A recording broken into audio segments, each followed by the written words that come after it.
What's up, everyone? My name is Ulysses, and it's finally time to do that Q&A video. If you follow me on Twitter, on Instagram, on Facebook, well, Facebook mostly for just friends and family, but I was saying that I was going to be doing a Q&A video, and that was like a month ago. Things have just been really busy. This is actually the first video I've recorded in a little while, but I'm excited. We got about 20 questions that came in that I'm finally going to answer. Plus, this finally gives me a chance to break out these new lights. You're probably going to see them reflecting in my glasses. New lights that I bought for work, but I also get to use for some personal use. And so let's get into the questions. First question is, if you could choose, or if you could have a Pokemon sidekick like Ash's Pikachu in real life, what Pokemon would you choose? That's actually a really easy question. I would choose Houndour because I'm a big Houndoom fan, in case you guys don't know that yet. I love Houndoom. Man, I would just want a Houndour to be able to evolve into a Houndoom, because Houndoom is just so cool. My favorite Pokemon. I just love that Hellhound. I don't know what it is about it, but ever since Gen 2, like Houndoom has just been my dog. Like I just love Houndoom so much. If you had to open only one set for the rest of your life, which set would you choose? That's a really good question. So I'm gonna do this. So I'm gonna say let's do modern and vintage, and even that's kind of tough. But if we're going to do modern, I mean, the first few sets that come to mind: Cosmic Eclipse, Hidden Fates, Shiny Star V, and Eevee Heroes are really good. But one modern set for the rest of my life, I would say, gosh, probably I'm going to go with Cosmic Eclipse. Yeah, because that's definitely my top two favorite modern sets. Plus, it's a very large set, so it would not get boring too quickly. It has plenty of cards to chase. So yeah, I think I'm gonna go with Cosmic Eclipse for modern, and then as far as vintage, well, I'm gonna go with Versus. I'm gonna go with the Versus Japanese set. Which, if you don't know what the Versus set is, go look it up. Oh my gosh, it honestly might be my favorite vintage set. It is a Japanese exclusive set, which that like never happens. We've had Japanese exclusive cards, but as far as a whole like actual set of Japanese exclusives, that like doesn't exist. I mean, yeah, you have like the vending series, but I don't know if I necessarily would call that a set. Like it is a set, it's a series, but it's not like it's not like it wasn't used necessarily for gameplay per se. It was more of a promo. And so, but Versus is like an actual like set that was in Japan that just never made it to the US. And the artwork is so unique. Like it's all hand drawn. It looks fantastic in my opinion. At least I love it. And so yeah, we didn't get that. Instead, I'm pretty sure we got Legendary Collection instead of Versus, which, I mean, Legendary it's all right, but compared to Versus, I'm just like, oh man. Versus just like knocks it out of the park. I love that set. And so, yeah, I would say, so Versus for vintage, and then Cosmic Eclipse for modern. Question, what's up, dog? Well, not much, man, not much. I guess life is good. Got my daughters, actually Celeste has been sick on and off last month. So that's been, you never like seeing your kids sick. But no, overall, like, life's been good. Was in Washington actually just a few weeks ago. Was in Washington. We were in Idaho, Washington, Oregon, in Montana, somewhere else. I guess Utah. We live in Utah, so I guess we were in 5 states in like 11 days. So that was a very interesting trip, but good trip. Part of the reason also why I haven't recorded anything in a while. Do you collect anything other than Pokemon cards? Actually, yes. Pokemon is what I mainly collect, just because, excuse me, it's not cheap to collect cards or collect really anything other than maybe if you're collecting pennies. I mean, I don't know what vintage pennies go for. Maybe those are probably worth a few hundred, few thousand, maybe. But collecting cards, collecting things, it's not cheap. But that being said, I do collect Dragon Ball Super. I really, really love and getting into that a whole lot lately. Some Digimon, some modern Digimon. I collect just random trinkets. I would show you my shelf, but that would require moving my laptop. But I have, let's see, I'm trying to see what I can see from here. I got some sealed toys, some Marvel toys. I got some actually I sold a lot of my Star Wars stuff, which I'm kind of sad about. But some Star Wars toys from like the 80s. Yeah, some more Marvel toys. So mostly Marvel, Star Wars, Digimon, Pokemon, Dragon Ball Super, and then I might have a few of the random things. But Pokemon is definitely my go-to collectible item. I feel like the Pokemon hype is somewhat dying. Prices are also down. Is it just me or is this true? Well, I think it's going to depend on what you mean by Pokemon hype. So as far as like, are there as many people hopping into the hobby as there was like a year ago? No, I don't. I see that trend definitely dying down. Let's see, what month are we in? August. So probably as recent as maybe 3 months ago, 4 months ago, I was having people hit me up, old friends, people randomly on Instagram, people hitting me up saying, what should I collect? I am just getting into the hobby. Things like that. That was happening multiple times a week, maybe once a week. And yeah, that hasn't happened in a little while. I don't have as many people. Actually, I haven't had anyone maybe in 2 months. Actually, I've had one friend, I think maybe in the last 2 or 3 months, who've told me that they're hopping into the hobby. So yeah, as far as like more people getting into the hobby is definitely dying down, but I would say the Pokemon hype for people in the hobby has never been higher. Like with celebrations, oh my gosh, like so many people are so hyped over celebrations, and for good reason. It looks like a phenomenal set. I can't wait for it to come out, and we don't even know what all the cards are. That's the thing about celebrations. We only know what maybe 10 of the cards that are going to be in that set are, out of what should be, trying to remember off the top of my head. I know there's going to be 25, at least 25, like what are they called, like old school cards, and then an additional, I think, 50 cards. So in any case, we only have like a very small percentage, or like a tenth, a fifth. I'm not going to do math right now, but we have a very small percentage of like what's actually going to be in the set. And just from what has been released, people are losing their minds. And so the hype has never been higher, in my opinion, in the community when it comes to Pokemon. As far as prices being down, yeah, I mean that the hype. Okay, there's a reason why the prices are down. You had a lot of hype in 2020. You saw cards selling, cards that were $30, cards that I was buying for $30 to $60 in 2019, that in 2020 were selling for $1,200. I even sold a couple for like $800, $200 at different points. And when that happens, we have these cards, and it's not like a super rare card like a trophy card, but when you have a card that's in your binder in your closet, and you see that, holy crap, this thing sold for $800, then yeah, you have a lot of people selling their cards and more importantly, trying to get their cards graded, which is what contributed to PSA and Beckett having to close their doors, at least for other than the express services. And so because of all that, you now have a huge saturation, or at least a whole lot more supply of all these cards that were going for $800, that were going for $1,000. Then now, I'm just throwing out an arbitrary number. Let's say that there were 500 available. Now you have 1,000 available. And of course, that's going to drive the price down of cards. I remember, I think just base set unlimited Charmanders were selling for, I think, $30 at its peak in 2020. And so again, if you everyone has a Charmander. If you collected Pokemon cards when you were, a kid, everyone has a Charmander. You probably had like 6, maybe 16 Charmanders, and you're just in your closet, in your binder.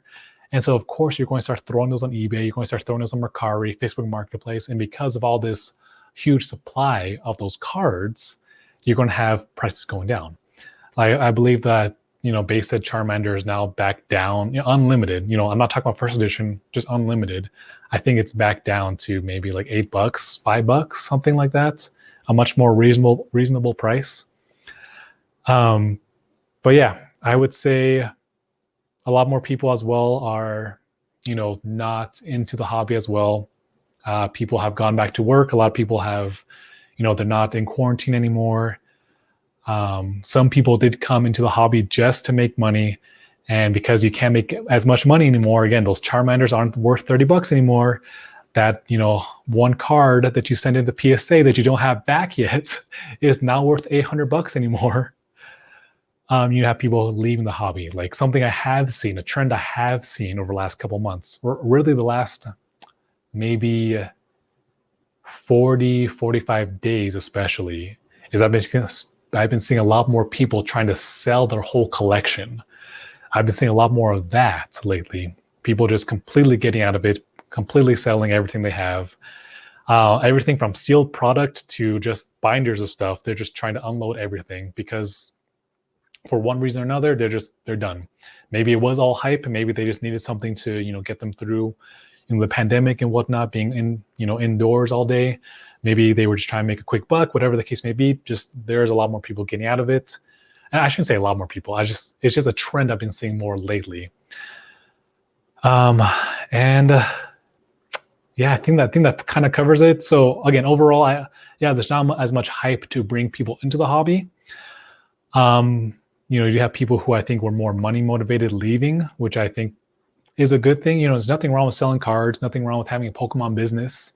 But I think if you're here just for money, it's just not sustainable. I think if you don't enjoy it, you're not going to be here for very long.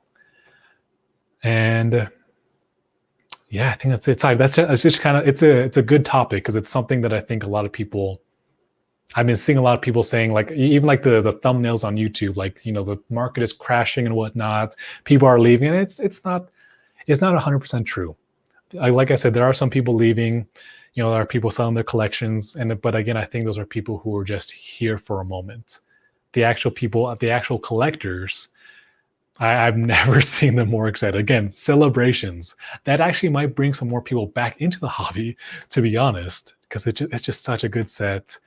Also understand that the cards that are going down in price is because there are just more hitting the market, and they're going to continue to be more hitting the market. I've been paying attention to what cards have been listed lately. A lot of them are WotC cards. A lot of them are PSA 8s, PSA 7, base set, Team Rocket, first edition Jungle, cards that people had already in their binders that they sent in last year that now are starting to come back. And so you're going to see prices on certain cards coming down. Again, these are certain cards. If you look at the other cards, the more rarer cards, like high-end cards, those have not been going down. Those have been pretty steady. And in fact, a lot of Japanese cards, the ones that you personally probably don't have in your closet, those ones have been also pretty steady and actually been going up slightly. So yeah, it just depends on what you're looking at as far as when you're looking at prices going up or down. Oh, I forgot I kept this question in. Why you got that booty? Joe, I know this was my brother, Joe. You're going to get me like banned on YouTube. Well, I do try to exercise regularly. I think it might also just be the Latino genes, and that's all I'll say on that. Oh my gosh. Tips on spending money on Pokemon wisely. That is actually a very good subject, because I've seen so many people talk about how they spent, $1,000 on battle styles, $1,000 on, WotC, $2,000 on whatever set.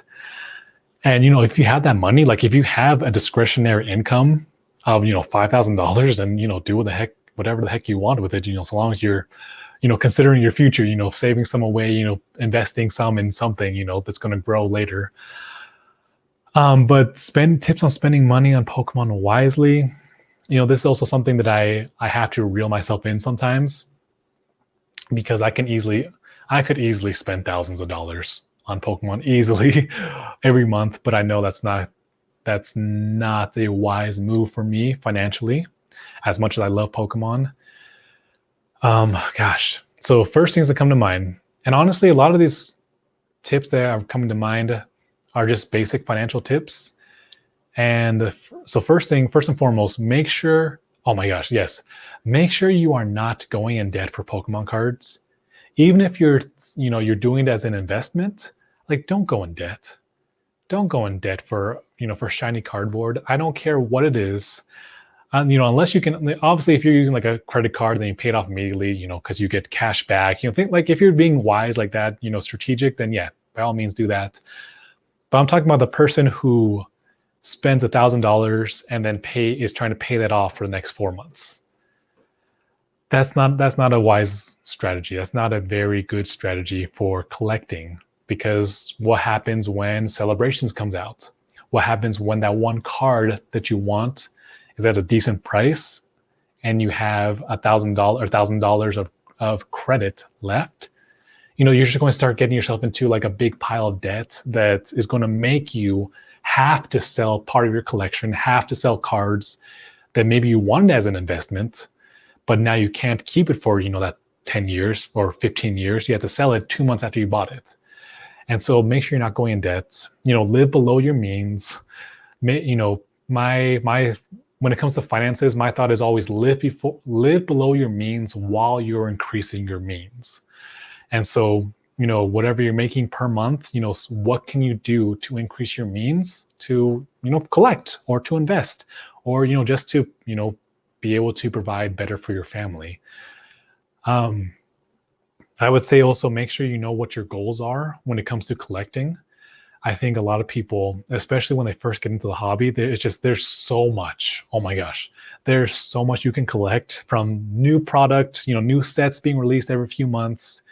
If you collect Japanese and English, that's like a new set every month. There's promos coming out, there's sealed product, there's new product that comes out. There's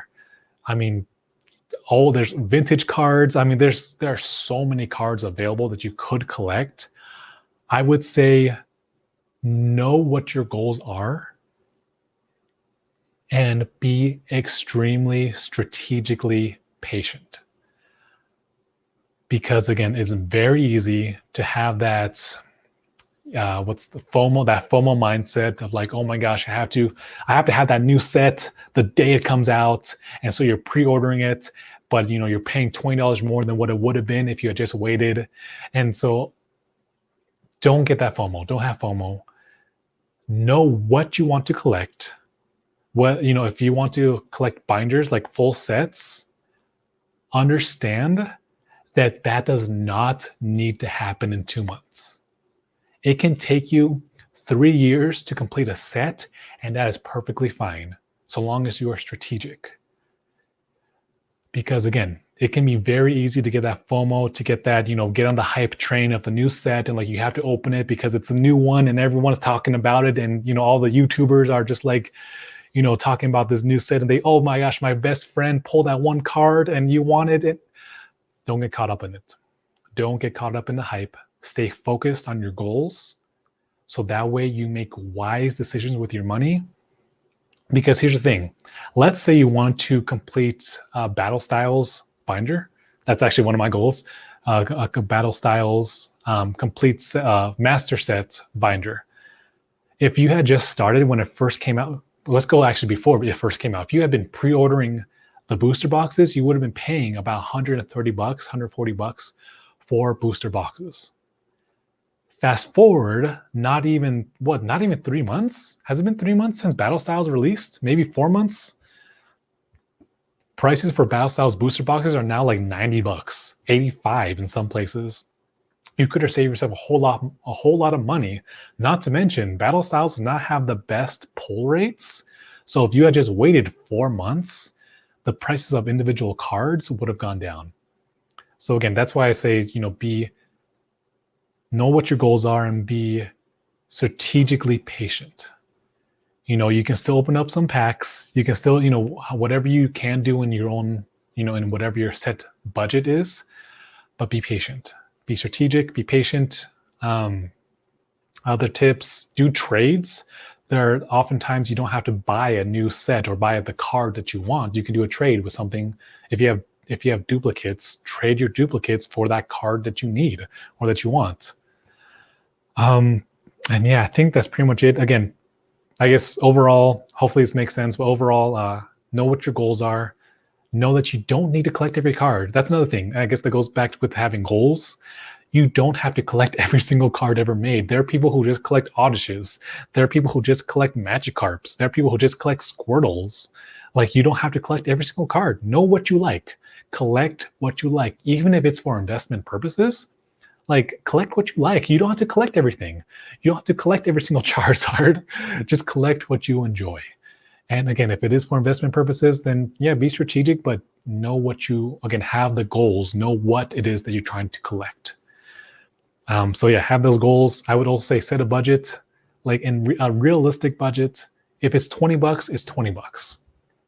20 bucks a month. If it's $100, it's $100. But stick within your budget. Be patient, and then just look for those deals. Oftentimes there are deals. You'll find deals online for product and whatnot. And man, okay, I might have to do a whole video on this because I feel like there's so much I could do or so much I could talk about when it comes to spending money wisely on Pokemon. But hopefully that makes sense. Hopefully that answers that question, especially because I don't want to be doing this video forever. Have you been able to keep up with the Pokemon, with your Pokemon inventory, with all the stores limiting how many you can buy or pulling them from the shelves? Yes, actually, I've been able to keep up with my personal inventory pretty easily.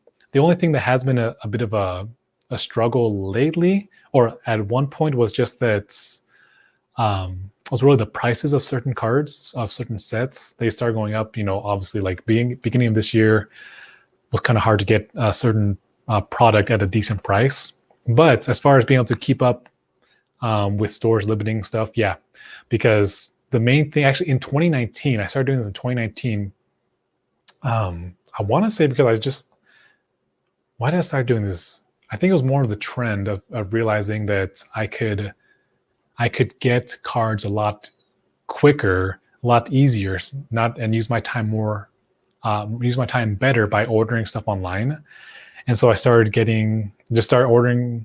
finding shops online, even made a few connections with some shops online so I can get some discounts on certain things. I'm in a wholesale program for some cards. And so, yeah, the fact that, I guess, short answer, the fact that Target, Walmart, all these different stores have been limiting product or don't even have them sometimes hasn't affected my Pokemon inventory. What's the rarest card in your collection? What is the rarest card in my collection? I don't even know. Actually, I think I might know. Probably currently,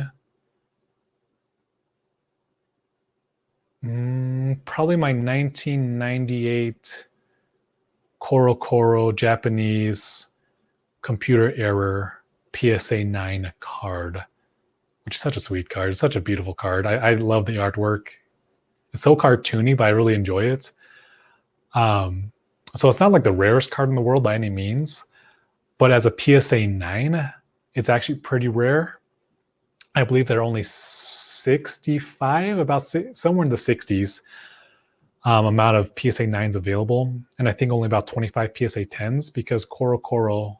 So Koro is a magazine in Japan, and so they will have sometimes promo Pokemon cards that come in the magazine.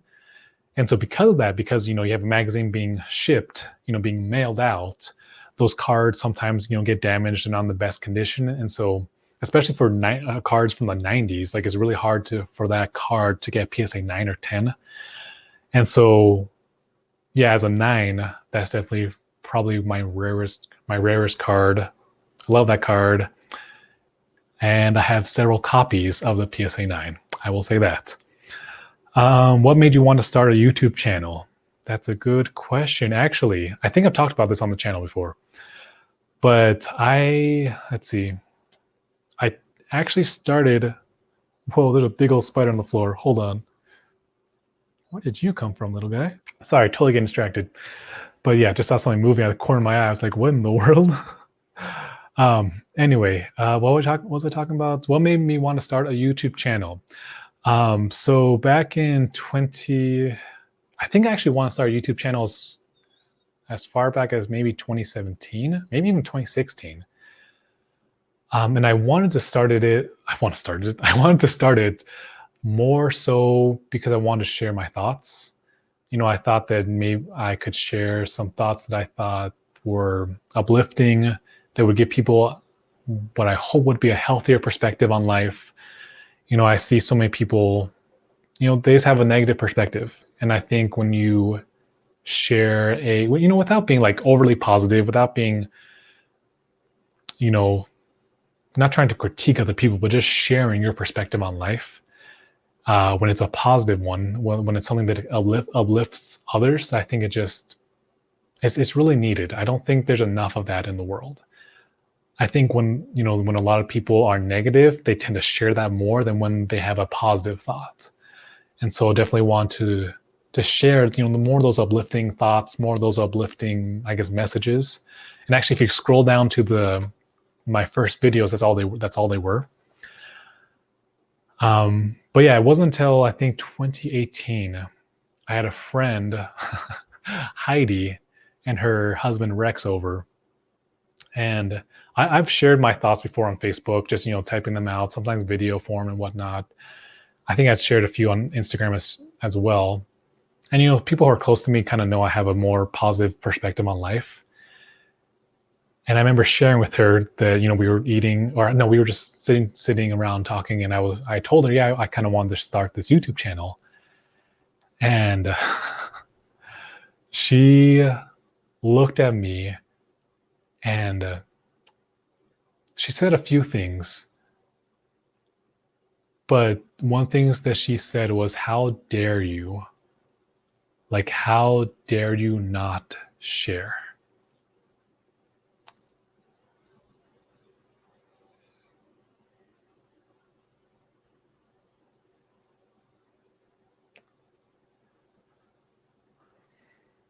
And I don't really consider myself like anyone special. Like, I don't beat myself up or like think of myself as anyone awful, but I don't see myself as anything like anyone that can change the world per se.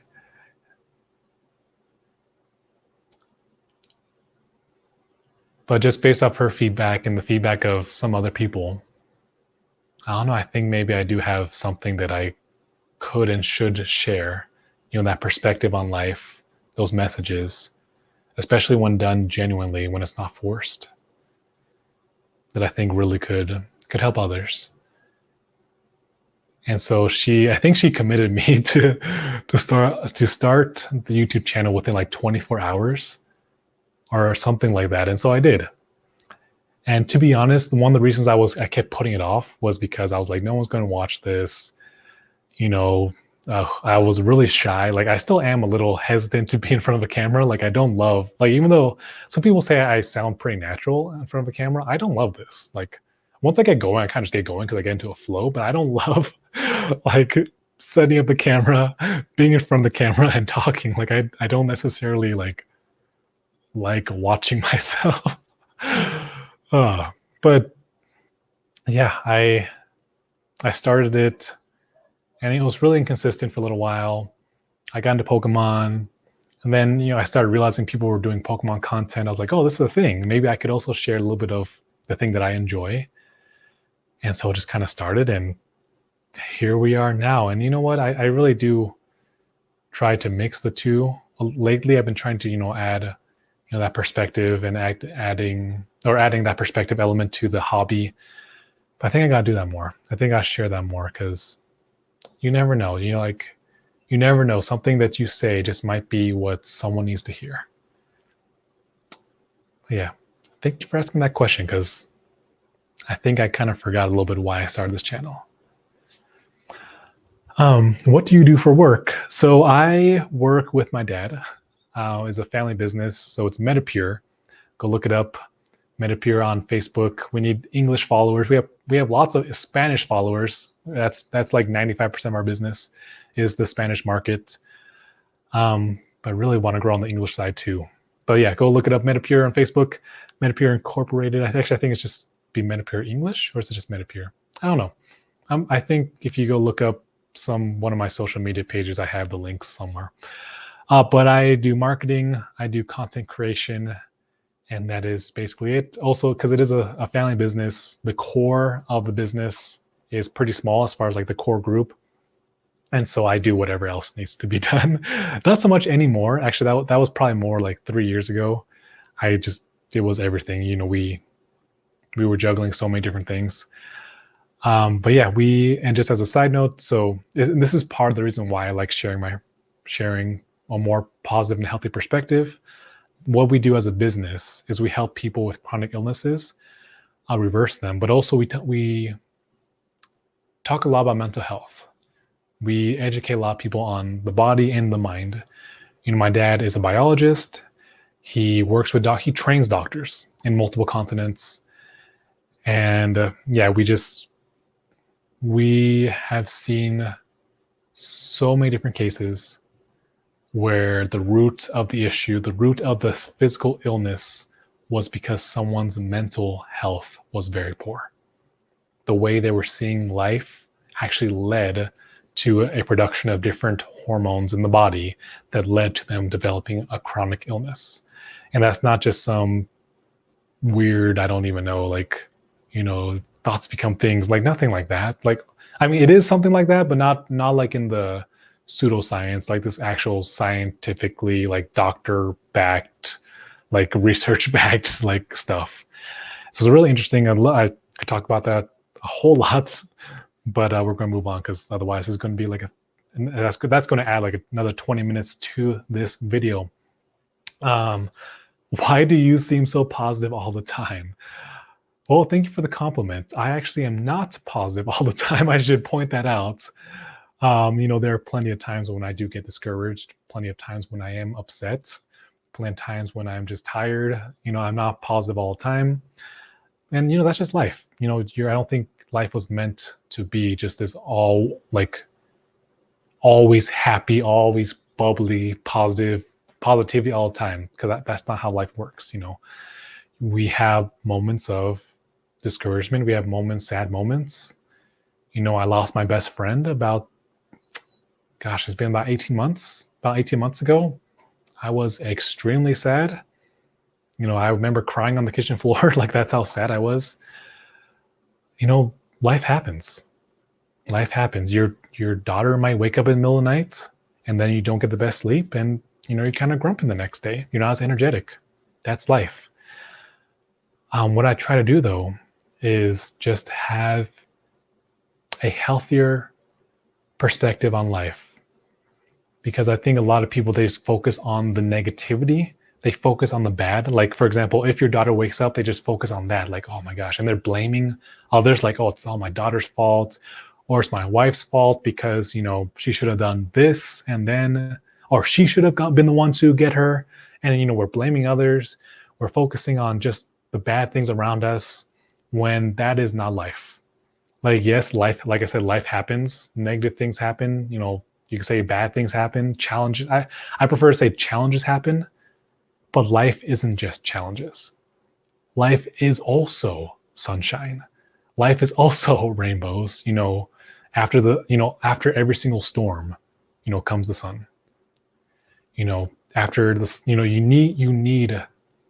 There's like a quote. I don't know if I just made this up or someone else said this, but it's both the rain and the sunshine that makes the rainbow. That's kind of how life is. You need both sides to really, I think, appreciate life. You need that lack of sleep in order to appreciate sleep. You see, even seeing your children sick, you don't like to see it, but you appreciate that much more when they're healthy. And so I try to just have a healthier perspective on life.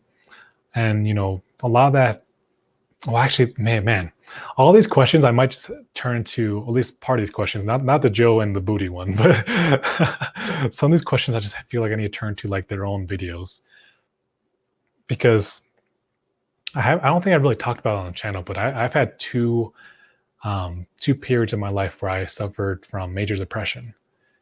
And what brought me out of that, the main thing that brought me out of that, was changing how I saw life, changing how I interpreted negative events in my life. And yeah, that's the main thing, is I tried to have empathy compassion, and continually developing empathy, compassion, kindness. I try to, just not just look at the positive thing side of life, but seeing where the blessing is in the challenge. And then part of me also just kind of likes challenges. And so sometimes I kind of get excited when certain things happen because I'm like, oh, it's a challenge. Like, well, how can I, what can I learn from this? But yeah, that's a few things. I might get in, like, if you guys want to learn more, or not learn more, but I guess if you want me to talk about more about my mindset and whatnot, we can do that some other time. I want to invest in Pokemon cards. All right. If I have $50, what card should I buy? I need to get a drink.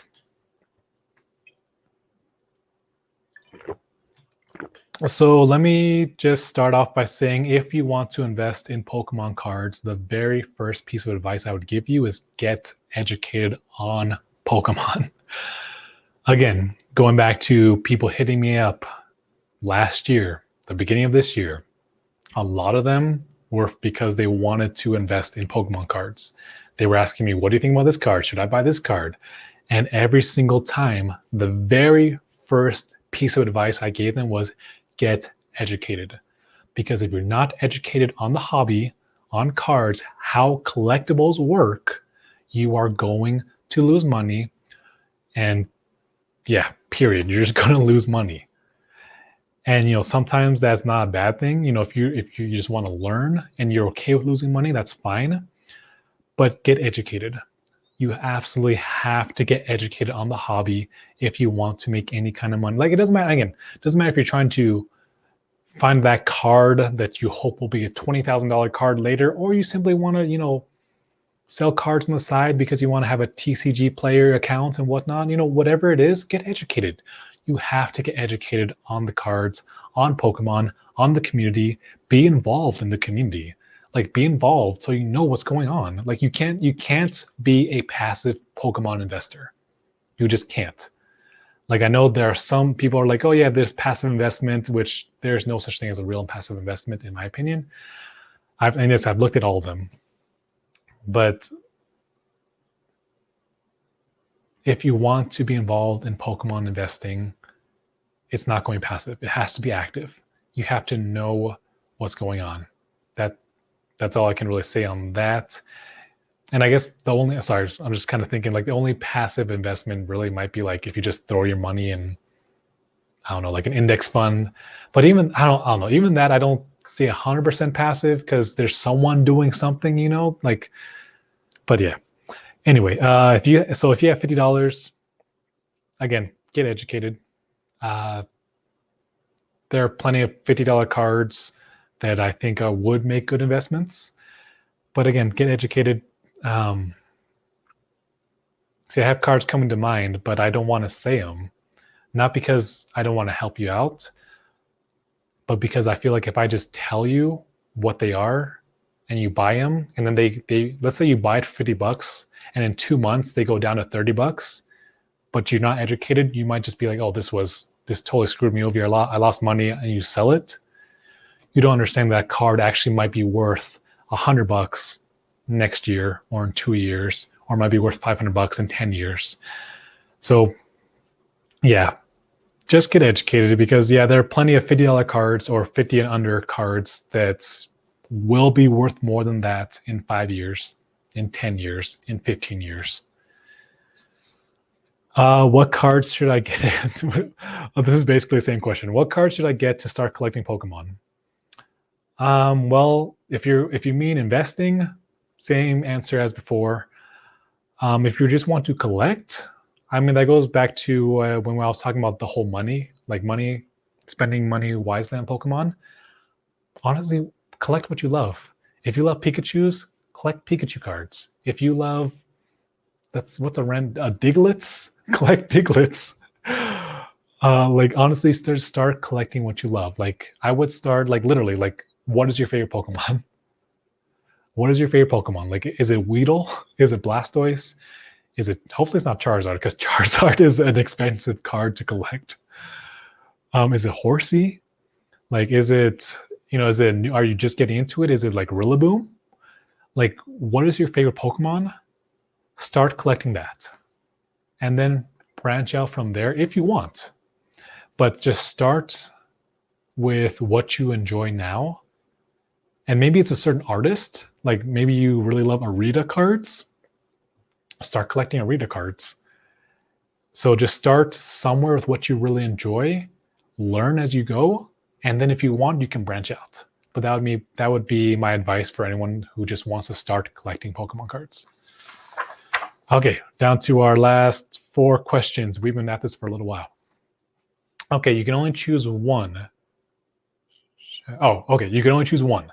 Shiny Star V booster box or Hidden Fates ETB. Which do you choose? Shiny Star V. And just I guess to add a little more context, Hidden Fates is a fun set. Shiny Star V is a very fun set. I think Shiny Star V has more collectability value, to be honest.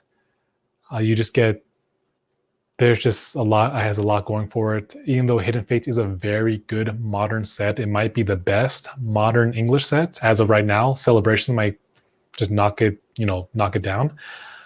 But also, as far as, I guess this goes back to anyone wanting to invest, there are less Shiny Star V booster boxes than there are Hidden Fates ETBs.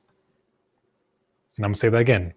There are less Shiny Star V booster boxes than there are Hidden Fates ETBs. I'll let you do whatever you want with that information. When is the next interview going to happen? Oh, are you talking about like for perspective in Pokemon? If you're talking about perspective in Pokemon interview, yeah, it's been a minute. Man, I need to get on the content. It's been busy, guys. I work full time. I kind of have like my side little business of selling collectibles on the side, which even that has gone down a little bit. I haven't put as much time to that. And also lately, I've just been wanting to spend more time with my family, more time with my girls. I'm trying to arrange my schedule so I can do this, sell stuff on the side, obviously work full time, but also give plenty of time to my family, because my thought, my belief, how I'm trying to live my life is that I could be, if I am successful in business, in YouTube, in whatever, but fail with my family, like I'm not there, I disconnect from my family, my girls, just don't know me, I don't know them, then I failed. It doesn't matter what other external success I've had, that would have been a failed life for me. So I'm trying to make sure I give them plenty of my time. But yeah, gosh, I just need to send out some DMs. If any of you want to be on the podcast, let me know. I have a few people that I need to reach out to, but hopefully soon, hopefully this month, I can get another person on. We can arrange our schedules. How do you say your name? So my first name is Ulysses. That's how I like to pronounce it. Some people say Ulysses. That's fine. That's how most of my family says it. If you're Spanish, you might say Ulises. I usually just say Ulysses. That's usually the easiest way for people to pronounce it. And if you're asking about my last name is Balin-Sategi. Balin-Sategi. Balin-Sategi. Okay, last question. Do you think the younger generation isn't into Pokemon as much as us 90s kids? If so, does that mean younger generations won't be collecting as much as millennials when they get older, I'm assuming? So to answer the first question, do you think the younger generations isn't into Pokemon as much as the 90s kids? No, I don't think that at all. In fact, I would argue that there are more kids today that are into Pokemon than there were in the 90s, which kind of might be saying a lot. It might be a presumptuous statement. But the reason I say that is because I post content on TikTok, and I'm not like a huge creator on that. I don't have a huge following. But from there alone, I have kids, I'm talking about like 12-year-olds, 15-year-olds who, comment and follow me and even tag me in some of their videos. I have people on Instagram who tag me in their videos who I know are younger, younger than I am. Pokemon is really, really good at capturing a younger audience. If you have not seen, like if you have children, if you're into Pokemon and have children, go check out the Pokemon Smile app. Actually go to the App Store and you'll see several Pokemon apps that are for children. And you'll see, well, if you go look it up, those apps have lots of downloads. My 4-year-old daughter asks me, when are we going to open up packs? Like we just had a pack battle off camera and everything, just on Sunday, just a few days ago. I have kids in my neighborhood, in my local area. I sell probably more to kids than anyone else. I'll sell 50 cards, bulk cards to 10-year-olds, 8-year-olds for like $5 or whatever it is. And a lot of them come, or a lot of parents come over for their kids. Like I'm having plenty of data points from my own personal experience, from observing other people, because I'm also in some different Pokemon groups. Like people's kids are Twitch streaming pack openings, and they're like 10 years old. There are so many kids who are into Pokemon that there's so many kids into Pokemon that no, I do not have any doubts whatsoever that they're going to be collecting as adults, even if they go through the same thing that we did, as kids, when we were teenagers and we got out of Pokemon, and then we got back into it in our 20s or 30s. In fact, I might argue that there will be a lot more kids who are growing up with Pokemon who will still collect Pokemon as teenagers, probably more so than us 90s kids. Because us 90s kids, we were like, nah, Pokemon, that's a kid's thing, man. We were too cool for Pokemon. But the thing is, Pokemon is a lot cooler now. You have these huge YouTubers who, kids look up to. And so like it's cool to still be into Pokemon and be a teenager.